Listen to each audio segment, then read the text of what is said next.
everybody. Oh, I'm so excited to be here. Guys, it's episode 161 of the Burnout Brighter podcast, where we talk about all things mental health, gaming, and social justice. But today, I say this a lot. I always start off like this, but today we have a special guest, but we really do have an amazing guest. I have been following their game for the longest time, and I'm just so honored that they took the time to come out and actually sit with us. And the game is very Halloween themed, in my opinion, spooky and cute, which I absolutely love. If you have not seen the game, where have you been? It is Beacon Pines, and they are now on PlayStation, Xbox. You can get it on Switch, and you can get it on Steam. Do you guys still have your demo up on Steam? No, the demo's down, and we're not on PlayStation, but we are on all those other ones. Sorry. You're on was it Ichigo? Ichigo? We're on itch.io and a couple of other PC ones, just not PlayStation. That's silly. My bad. Yeah. But you will be on PlayStation if you want, because you were just great. It is on Game Pass. I think it's on Correct. Game Pass too. Okay. Is that right? I'm sorry about that. Awesome. I really thought you guys were on PlayStation. Don't worry about it at all. And I don't have a PlayStation. I get it confused sometimes too. Yeah, there's so many different platforms. But yeah, guys, please go check it out. If you didn't get to check out the demo, which was incredible, you can always go check out our YouTube, because I think I played it through twice. Actually, I got messaged and I was told that where I thought it ended, that's not where it ended. So I had to go back and play the demo again and upload a second video. It was a long demo. No, it was perfect though. I think for me, I just didn't realize like that. I was like, where do I go now? Is this the end? Because it was a part of the book. And the whole premise of the game is so that you actually, no, I'm not going to tell you. I'm going to let Matt tell you. Anyway, I messed up. I was excited that you were going to do the pitch. No. I've done it so many times. I mean, I can try. Do you want me to try? Correct. It's okay. I can describe it. Like, I don't want to put you on the spot. Thank you. I will mess it up just like I did with the PlayStation announcement. But before we jump right into our interview, as always, Lou, my co-host, is here. And before we get into it, I really, really want to jump into actually how everybody's been, because I know I forget to do that and I just get right to business, but let's be a little more casual today. And I'll start with myself and then I'll throw it to you guys. So what have I been up to? I've been playing a lot of Minecraft. I've been getting really good at building houses, and that's a huge thing for me. So they don't just look like cubes anymore. They actually look like houses with roofs. So I'm really excited about that. I started playing Beacon Pines with a friend. It is not a two-player game, but he's watching me as I'm playing it. And so we'll have those videos up soon, because he asked a lot of questions and our reactions to things are really, really funny. What else have I been playing? I've been playing Guild Wars 2. And yeah. Wow. Yeah. Wow. That's not what I was expecting. I'm surprised. Are they still updating that game? Wow. Yeah. So I only bought the first 2 expansions because they have like some deal where like all 3 of them are $99, but that doesn't make sense to me, because you can buy the first 2 for $30, and then later you could just buy the other one for $30. Which would be $60 instead of $90. So I don't know what's up with the Steam sale, but anyways, yeah, started playing that, having a lot of fun. What else have I been up to? Just working a lot and coming down off of all the events and launches and Kickstarter campaigns. And if you guys have not gone to support Lunar Lux on their Kickstarter, we did interview No Bob. It was incredible. They actually funded in 12 hours. They've already hit 200% and they're still going. So please, if you did not check that out, go check it out. Their demo's up, and go try out the game. But let's throw it over to Matt. It's weird saying Matt because our other host is Matt. So, but too many Matts in this world. Listen, every Matt I've met has always been like a total sweetheart. So like, that's okay. That's totally okay. But Matt, what have you been up to? So the game released a little over 2 weeks ago. That was my entire life for like the last 5 years. So in the last like week, I've finally been able to take a little bit of a step back and start to relax a bit. But it was a long, intense run. I want to start playing. There's like so many games on my backlog now. Ooh, I want to start getting into those. Give us 2 that you really want to start playing. So there's a couple of recent ones that just came out. I got I got a lot of games on my wish list on Steam that were like similar genres to Beacon Pines. There's one that's called Lost in Play that got really great reviews. It's sort of like, it looks like an adventure game, but a little more puzzly than Beacon Pines. So I'm excited to get into that one. There's also just old games that I used to play that haven't in a long time. One of my buddies was just telling me that I need to play Rocket League with him. Oh. So I'm like, yeah, I'm probably terrible now because I haven't played it in years, but I would love to get back into Rocket League. That's a really popular So there's two very game. different types of games. Yeah, two very different types of games, but Rocket League is super popular. I remember when it first came out, I was like, this is never going to catch on. Cars playing soccer, like, so dumb. But people surprisingly love it. like deep. Yeah, they say it's like really addicting and really fun. I just know I would probably be terrible at it, which is why I'm hating on it, but whatever. I was happy to hear that you're playing Beacon Pines with a friend, because I think that's, like, I've been, since it released a little over 2 weeks ago, I've been watching a bunch of Twitch streams, and the best ones are when it's like more than one person just playing, so you get the reactions. Did you see our demo? With each other? I don't think I did. Okay, so we did it for, I can't remember what festival you guys were in. It was like much earlier this year, but it was before there were voices or little sounds in the game. So might have been Ludonaricon. I don't remember. It was a Steam thing. There's so many. But before there were voices, because I didn't realize there were going to be voices in the game, voice acting in the game. So when I got the game, I was like, oh yeah, we're about to do all the voices again. Me and Matt did all the character voices through the game. So if you watch, we're not real voice actors, but I think we did a pretty good job with them. So if you ever want to, actually, I'll send you the link. It was really cool. And I think someone from Beacon Pines actually stepped into the channel and said something to us. I can't remember. But it was really fun. And it's such a creative game. Like, just the art style and the way that the gameplay goes. And like, this is me like starting to tell about the game again. So before I do that, I'm going to throw it to Lou to see what Lou's been up to. And then I'm going to let you make the best pitch ever. Sure. Yeah, awesome. I haven't been up to much lately. WoW Classic Wrath of the Lich King did launch. So I played a little bit of that. It didn't hook me as I wanted it to, unfortunately. It's such a time commitment when you want to play at the level that, like I was playing earlier this year. It's such a time commitment up front. And then once you get going, you can kind of coast a bit. But it's it's a lot of time. And right now I'm just not sure if I want to invest it all in that one game. Persona is coming out in a couple weeks. Until then, I've been some new stuff I've been doing. I've been playing a lot of Beat Saber. So love my VR Oculus Meta Quest 2 is the headset that I have. I got it last year. Beat Saber is a lot of fun. And then Resident Evil 4 on VR. Is it really creepy? Spectacular. Okay. I don't find it particularly creepy. I find the first few Resident Evil games to be much creepier. It's more. Resident Evil 4 is more of an action kind of game, and it just works so seamlessly with the VR. The way they integrated the controls, the accessibility options, it is phenomenal. I highly recommend you check it out. It's unlike anything else I've played. Truly, it's something that you would have seen maybe at an arcade. That's the best way I can describe it. It's like its own thing. It's so awesome.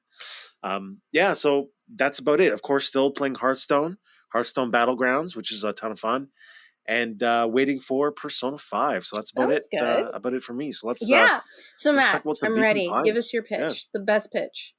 I'm putting you on the spot. Okay, so at a real high level, well, I guess the quick elevator pitch is Beacon Pines is a story game where you play both the reader of a mysterious book and its main character, Luca.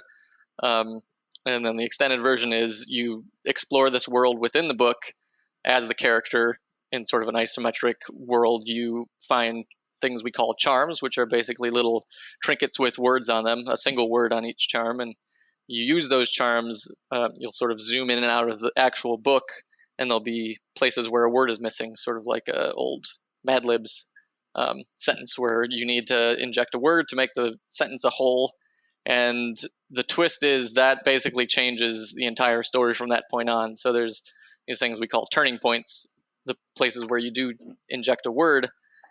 The story branches off in a totally different way depending on which charm you play there. So you'll see different character arcs, you'll see different parts of the mysteries unfold depending on which words you play.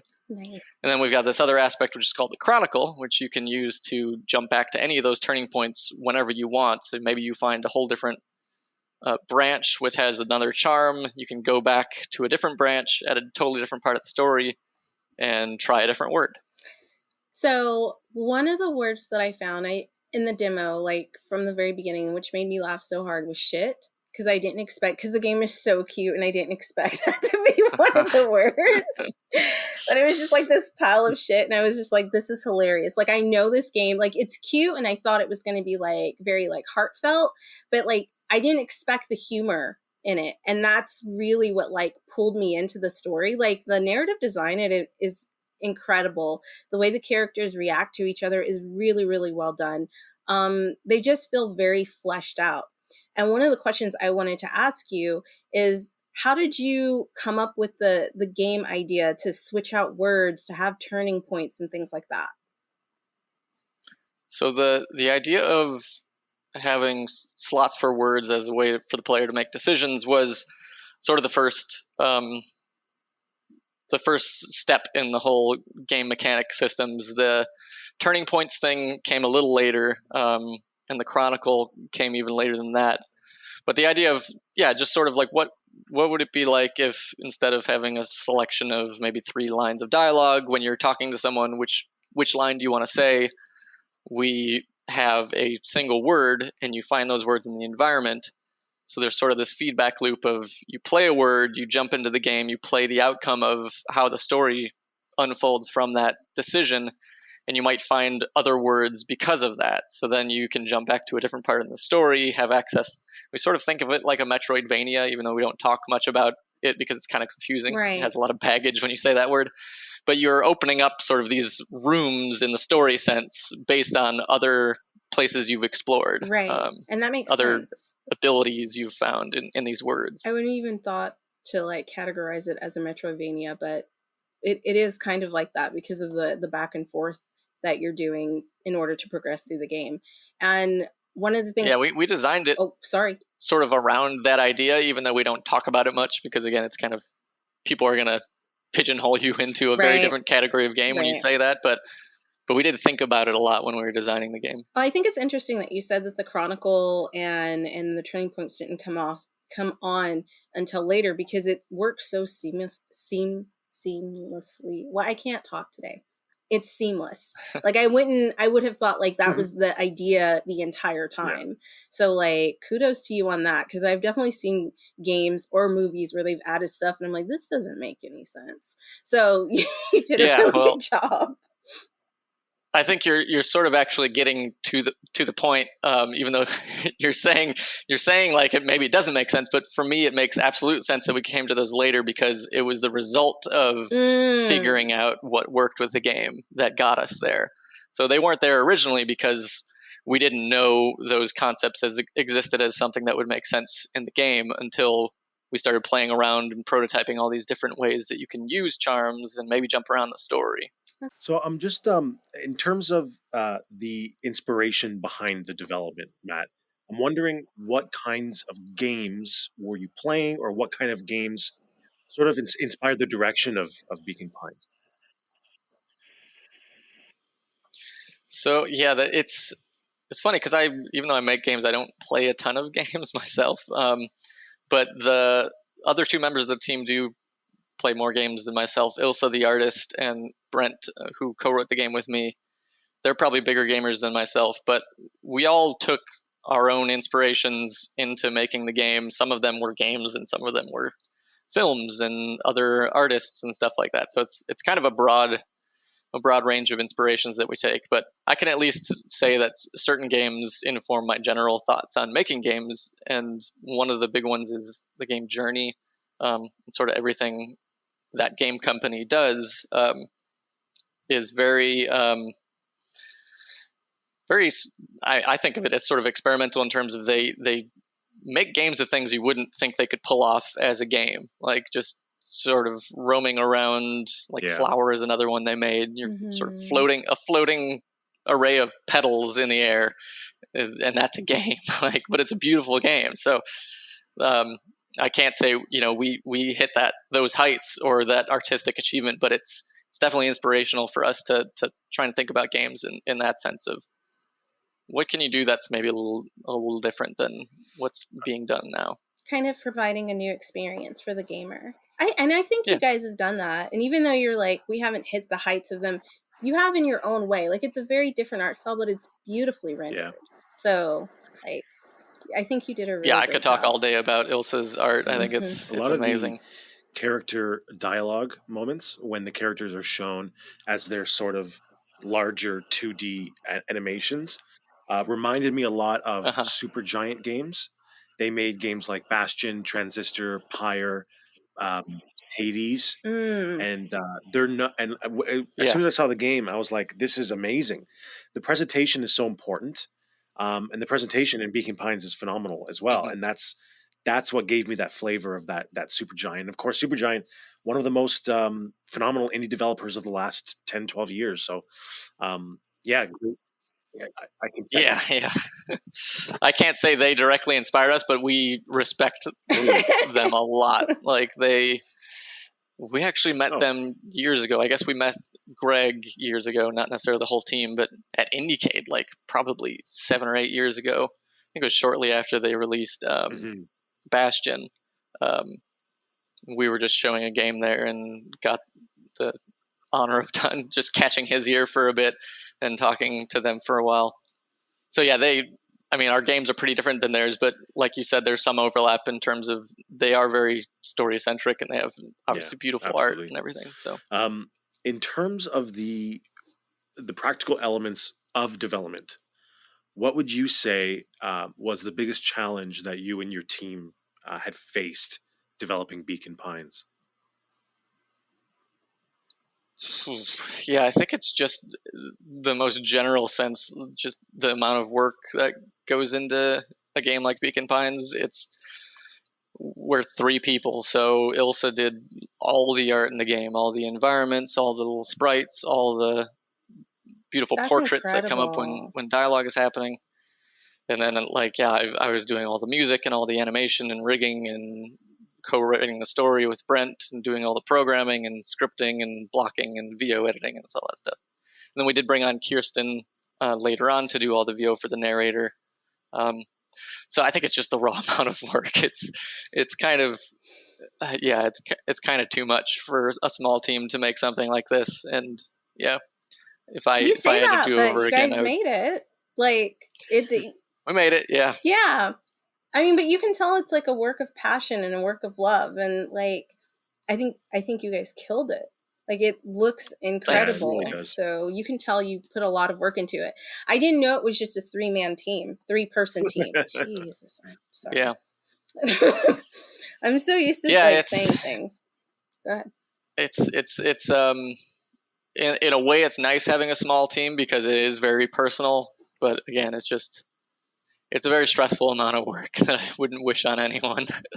But yeah, I'm glad we made it for sure. And a lot of that, I would guess a lot of the work in a game like this would have to do with making sure, it doesn't. So there's no branching paths per se, but it's there's a lot, like, the Metroidvania aspect encourages exploration and encourages exploring different parts of the story. So I'd imagine making sure that the story bits are cohesive and that there are interesting things to find. I'm sure that was probably a heck of a lot of work. Yeah, we have a lot of big diagrams of how everything interconnects and works together. And wrangling together all the story branches and elements of all the characters and where they are and what's happening in every given branch was a lot of work. But I think that's a part of what makes the game unique is how different every branch is, and the fact that you get different character arcs in each, and you see these interesting interrelationships depending on which choices you make. So I had a question about the story itself. were you the person who came up with the story and kind of like, or was it kind of like a work of art? Like you said, you knew you wanted to do the charms, but as you started playing, then you realized that you wanted to add these other bits. Did you have a story in mind, or was this something like you just had a bit of an idea and it sort of progressed into what Beacon Pines is now? Yeah, all we had early on was just a general sense of what we liked about stories. So it was also very iterative, the development of the story, and very team based. Even though Brent and I did all the co-writing, the story itself was Ilsa was very involved with too. Every piece of art she would make would influence the story, and vice versa. It wasn't just no part of the game dictated any other part of it. It was all very interconnected and cooperative, which I can't really I don't think I would like doing it any other way. I think having everyone be involved as much as they want to be is going to make the game as good as it can be. And having everyone's perspective be important and having everyone feel like they have ownership over it, that it's their thing too that they're creating. I think all those things just add to what the game becomes. So yeah, it was very there was a big feedback loop through every aspect of the game. The music maybe came a little later. I wouldn't take too much credit for saying the music influenced too much of the game, but it certainly added a lot. When I started adding all the music to the game, it added a lot to the atmosphere and the vibe of it all. But the art was a huge part of the story. Ilsa would come back with these like beautiful environments that had like characters in them that we haven't even developed yet, which were like interacting with each other and doing things. And we would talk about like how that could be a part of the story. Like, oh, that character could be like working here and doing this. And so yeah, it was the whole team was a part of the story overall. I think that's really incredible. I've worked in the game industry for a bit. I've also worked on some games as like a UI designer and graphic artist and things like that. And it is a very different feeling when you feel like you're being heard on a team. It doesn't just feel like you're creating something for somebody else. And I feel like when you're working on something and you feel like you actually have a part in it, you have a stake in it, and you have like respect, that it really does show in the end product, right? Like coming together and having that teamwork, which I think indie developers do very well compared to like obviously working at a AAA studio, because you're just kind of like a cog in the wheel or a cog in the machine. Right. Yeah. And nobody's there to listen to your ideas. They're just there to tell you what to do in order to make their dream come true. So I love that you brought that up, and that because it kind of reminds me of Burnout Brighter. Like we're a 3-person team. And so like I'm always trying to get everybody's opinion and things like that. And I just feel like it turns into kind of like this family. And basically what you're describing to me is like a well-oiled family, a well-oiled machine. Like you guys were able to ebb and flow, and that's really something special. I think the family analogy is pretty good, because it's, there are times when you fight with your family, and we all had arguments about things, and that's one of the other aspects of it that I think even that improves it, is you have to, when there's 3 people, you have to make arguments for your ideas. So you need to convince people. Sometimes we're all not on the same page, and we have to talk it out. We have to figure out where common ground is or what idea is best. And again, that feeds into what makes it all what it part should of be, the what it can be. creative process. Yeah. So my other question was, because I love Luca, I love all the characters, and I know you said you kind of just had a general idea. Was your artist the person who fleshed out these characters, and then they kind of got a personality based on that, or did you guys kind of come up with like, these were what we want our main characters to look like? Here, go make that happen. Like how did that come about? Because all the characters are very rich and have a lot. They were like full bodied. Yeah, I went in both directions. Sometimes we would start with, Ilsa would just come with a concept for a character, and that would be the thing that we really launched from, is how the character looks, and sort of she'd always, even just with a concept, will give it, you can sense a personality from the character. And then there were other times where we needed to fill certain roles. We needed a character to be the mayor of town or whatever it might be, and we'd all talk about what this character might look like, how they might act, who they might know, and how their connections to the town and the different entities, not just other characters, but like other places and things in town that they might have relations to. It was always very important to us to think about all the relationships between everything in the game, because I think that is one of the things that gives it gives it life is seeing that it's interconnected with everything else. Right. It gives a very small town vibe. I lived in a small town, and that is exactly what it feels like. Everybody kind of knows everybody. I think the funniest part was, I don't remember his name, but the one who was hitting on Luca's grandmother, I absolutely knew that that's what he was doing. Yeah. Bring me some of that jam. I was like, ew. But like, no, they're all like really, really, really great. What made you decide to go with animals instead of humans to tell your story? That was actually never a deliberate decision. That was I talked about the sort of charms being the initial idea, but it actually came. The original game when I started working with Ilsa was going to be a rhythm-based RPG sort of battler game. Oh, okay. And that's where Luca comes from too, and his gran. They were both characters in this rhythm-based sort of RPG game that never obviously came to fruition, but the characters were the things that really stuck out. She started making these little areas that you could explore, and that part felt really good, and we never really found the part of the rhythm RPG that clicked, so we threw that out and really just focused on the story and exploration and the characters. So that's where Luca and Gran came from, was that original prototype. Oh, okay. That makes sense. Now I understand And why the animal everybody thing else kind of also, sorry, no, I forgot to answer your actual question, which was why they're anthropomorphic. And that came from that just because Ilsa, I think, naturally saw the fantasy world that we were building with the RPG stuff. And that's just a common theme. We had these sort of bird enemies that you would fight. And it was just kind of, it wasn't ever an intentional design decision to make anthropomorphic characters. It just was built out of it fit for the fantasy thing that we were originally doing. And then, of course, we moved away from all the fantasy elements, even though you can still see some of that. Like Gran has this big glowy jewelry and stuff. And that was just the original fantasy vibe. Luca and Gran's house was originally a lot more fantasy looking. We toned down some of that to bring it a little bit back to earth, but because the story itself it's a little sci-fi, but it's not at all really fantasy based. Got it. Okay, before I ask any more questions, Lou. Sure, yeah. So I'm wondering so the game launched 2 weeks ago. It's been getting, from what I could see, very good reviews. What's next for Beacon Pines, if anything? Are there any plans for post-launch content? Any plans for a sequel that you can discuss anyway? Well, I mean, I can discuss it up to the point that we've even figured it out, but we do have a cooking minigame. So there's a little fishing minigame that you can play where you use the charms that you found as bait in fishing. We're going to do a similar thing with a cooking minigame, which was just a part of the stretch goals of the original Kickstarter. It is out of scope for the first release, but it should come in the next month or two. Oh, wow. Outside of that, who knows? It's kind of all up in the air. We're still kind of reeling from the release, but if the game, hangs around and has a strong enough player base who's enthusiastic about it, I can see us doing more with it.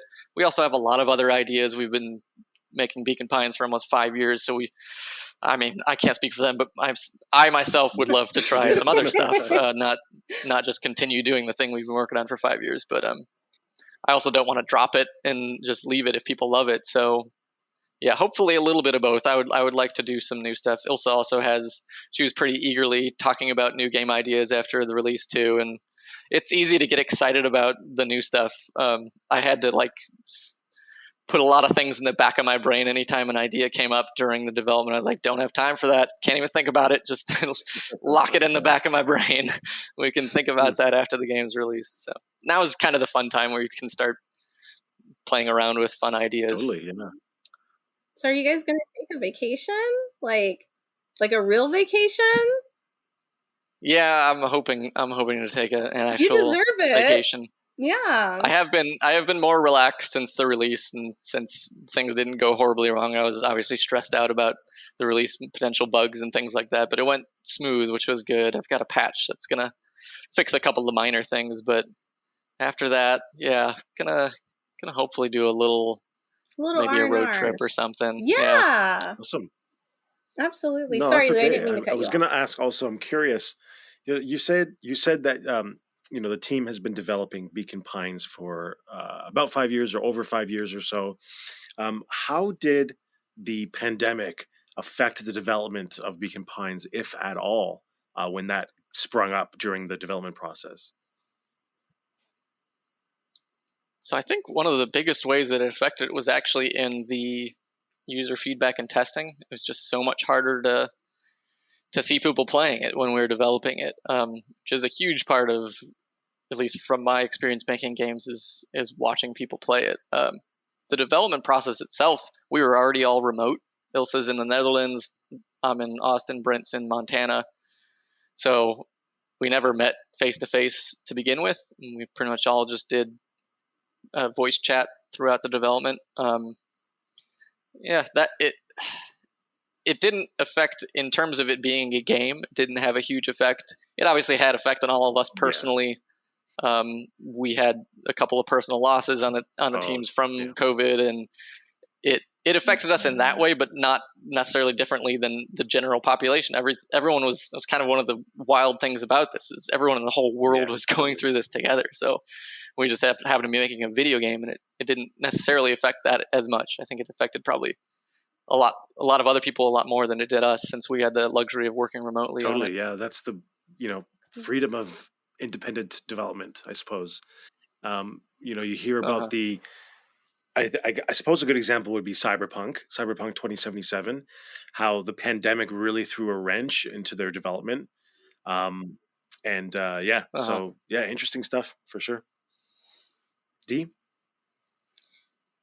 Yeah, I was going to ask, I didn't realize you all lived in different places, and I didn't realize you had never met. How did you connect with each other? Well, Brent used to live in Austin, so we did know each other. We were friends through a mutual friend, and we'd worked together on a game before.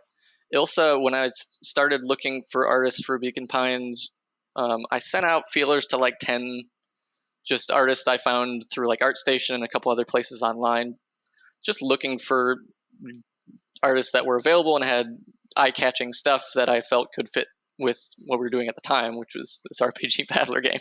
But Ilsa's was one of the ones that stuck out to me, and she was one of the only people who got back to me. So we had a voice chat and just hit it off. Like, we were instantly like going back and forth about ideas, and it felt like it clicked really nicely. And so yeah, that's how that started. And Brent came on a little later when we started playing around more with different ideas for the game. Okay, that's really cool, especially because like I know a lot of people are working remote now, so I'm always very interested in like how they met and how they came together. Because like when you think about like these major companies and AAA companies, they're expecting all of this talent to like come in, but like there's so many people and so many ways to like connect with very talented people that like it just, I don't know, I feel like the indie developers is like the new black.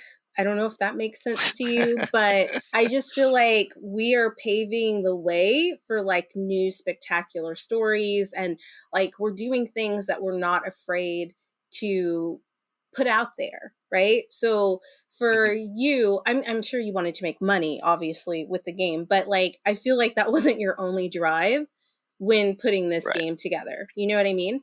So it's a lot different when you think about like these AAA companies with like investors, because like the investors want the money regardless. And the fact that like it took you 5 years because you really wanted to put out something that was very polished, as best as it could be. So I think, I don't know, I'm just really excited for the new era of video games. It almost makes me feel like we're going back to like the 80s and 90s, where there were just a bunch of little pop-up companies making video games before it became these major conglomerates and everything. And there was so much variety back then that I feel like we kind of lost for a while, you know? So it's really nice to see this new wave coming through with all these different games. And I think Beacon Pines is like definitely a shining star. And this is not me just like bragging because I love the game. I just think it's so well put together.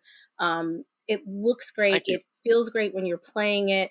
The story is so cute. And like everybody that I've told about it, I was actually talking to Baron and I was like, oh my God, the developer from Beacon Pines is coming on. He's like, you've been talking about this game forever. And I was like, yes, yes, I have.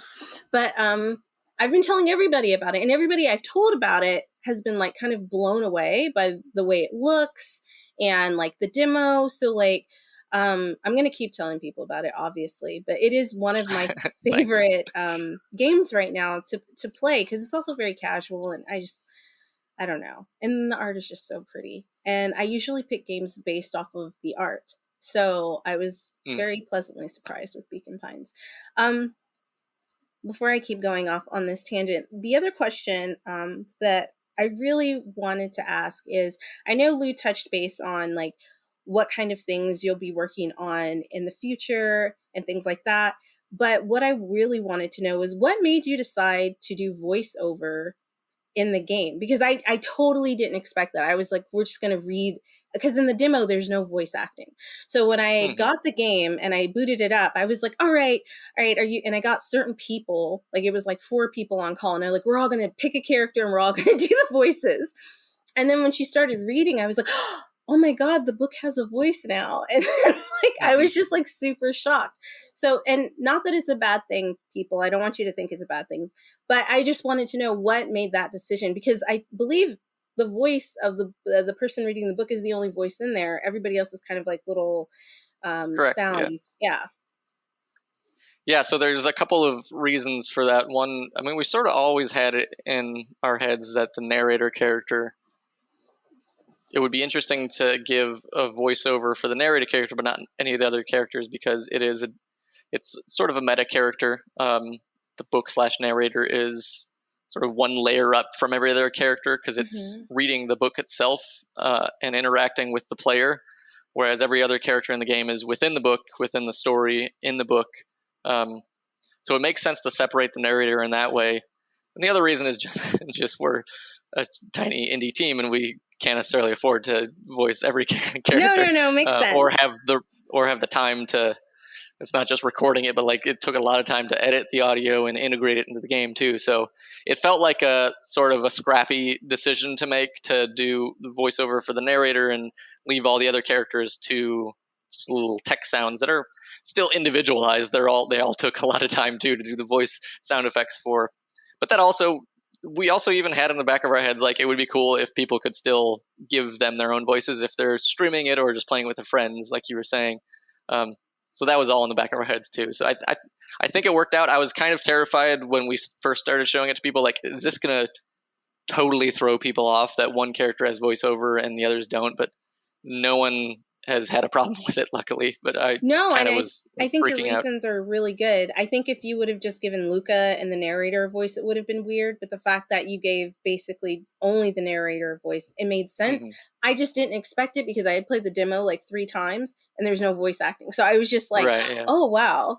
Right. But I do like, I'm not going to lie, I do like the fact that like the characters don't have voices, because I really like giving them voices. And what is funny is that the little beeps and noise and text sounds do sound like the characters in my head, which is really weird, because they're not actually saying anything, but I'm like, oh, that is totally what Luca would sound like if all he did was beep and boop. Like, that's I spent an embarrassing amount of time on those sounds.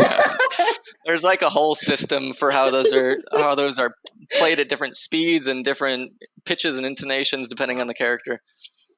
But, I think you did an incredible job. Before I keep going, Lou. Sure, yeah. I've only got one question left. I think it's the one that we usually ask near the end. Do you want me to jump into that one? Okay. Yeah, you can ask that question, So, Matt, we, of course, here, we like to talk about mental well-being. Let's say that. And I want to know what has been a gaming experience, or I guess suppose it's just a media experience, a favorite game, a favorite this, a favorite that got you through a tough time in your life or helped you in some way when you needed it.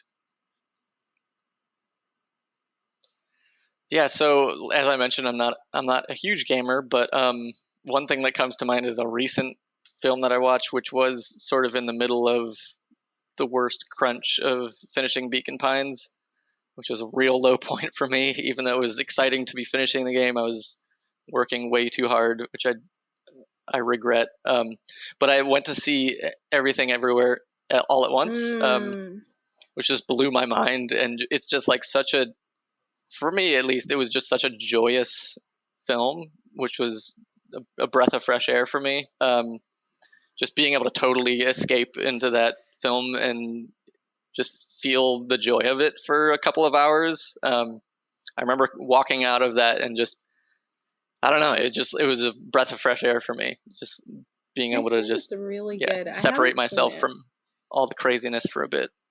It's really good. I would recommend it. Yeah, I haven't seen it. I want to, but lately I've just been watching weird videos on YouTube, like this.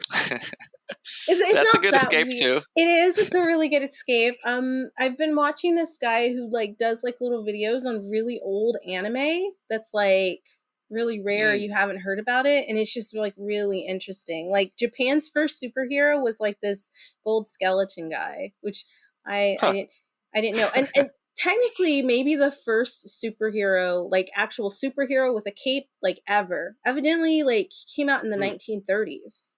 And then like later they did like before Batman, before like Superman. I was just like, wow, okay. But he looks creepy. He looks like a villain. Anyways, it's not important.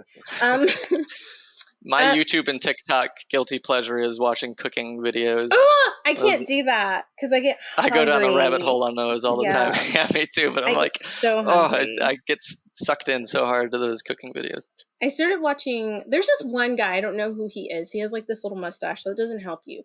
But every time he makes something, he's like throwing it, which I don't know if it's like a TikTok thing now, but it always looks so good. And like, I want to meet him and marry him just so he can cook for me, because it just, everything he makes looks so delicious. So now I follow him on TikTok. I don't think I've seen the throwing mustache guy, but you know it sounds what? fun. I'm going to send it to you. And you're going to be like, this food is delicious. It looks so good. I got to find it though. So the last question I wanted to ask is, I know you talked about like developing this game, but what got you into game development? Like, has it always been something you wanted to do, or is it something you just kind of fell into?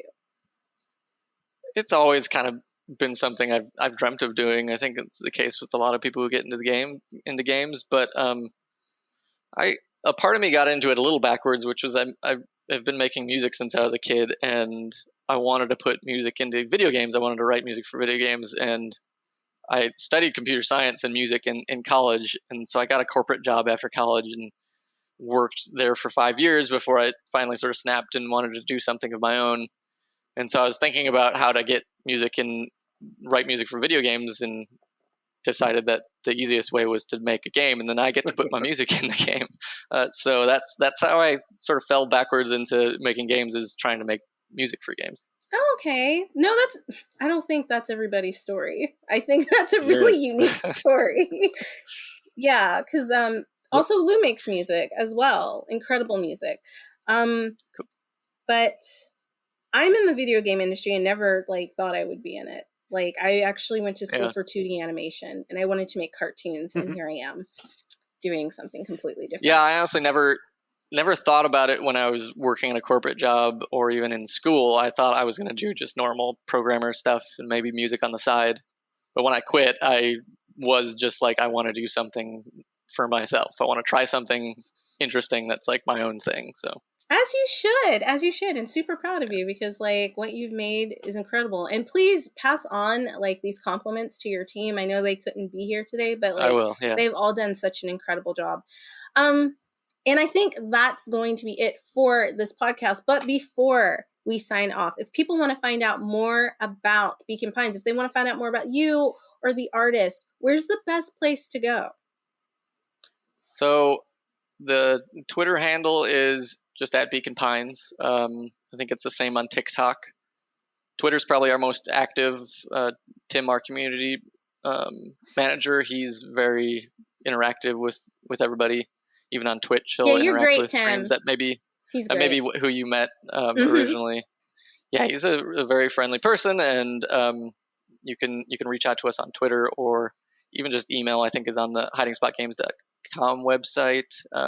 So yeah, those are the best places to find us. Awesome. And guys, we will have all that information below. But before I sign out, I also want to tell you all about our Halloween trick-or-treat treat special bag giveaway that we will be giving out on Halloween, which is going to be on a Monday. this year. So we're definitely going to have a couple of video games in each little bag. I haven't decided how many bags we're going to give out yet. I guess it depends on how excited you guys are about it. Beacon Pines will definitely be one of those games that I put into that bag that you have a chance to win. But in order to win or to be entered into the contest, we will be asking you a question and you will have to answer that question down below. So the first question I am going to ask you is, where is my sweater from? It is from a stop motion animated film. It is written by Neil Gaiman. And those are the only clues I'm going to give you. So it's a blue sweater and it has stars on it. Where is my sweater from? It's very specific, okay? So if you can find that, please put your answer down below and you will be entered into a chance to win one of the Trick or Treat goodie bags. It's going to be filled with all kinds of games. So thank you so much, Matt, for being on here and being a part of this. Guys, please go check out the game. Like, if you're wanting something a little cute, a little spooky, I promise you Beacon Pines is perfect for Halloween. It's fall. Perfect. Let's get cozy. Okay? Play some Beacon Pines. It is, yeah. Right? Get a cup of cocoa, cozy up with your cat. The music's great. But yeah, Matt, thank you so much for coming on. I just dropped my headphones. Thanks for having me. It doesn't matter because I'm talking and you guys aren't saying anything because I can read your lips. But thank you for coming on. I appreciate it so much. And guys, we love you. Thank you for supporting us, and we will catch you in the next episode. Bye. Bye.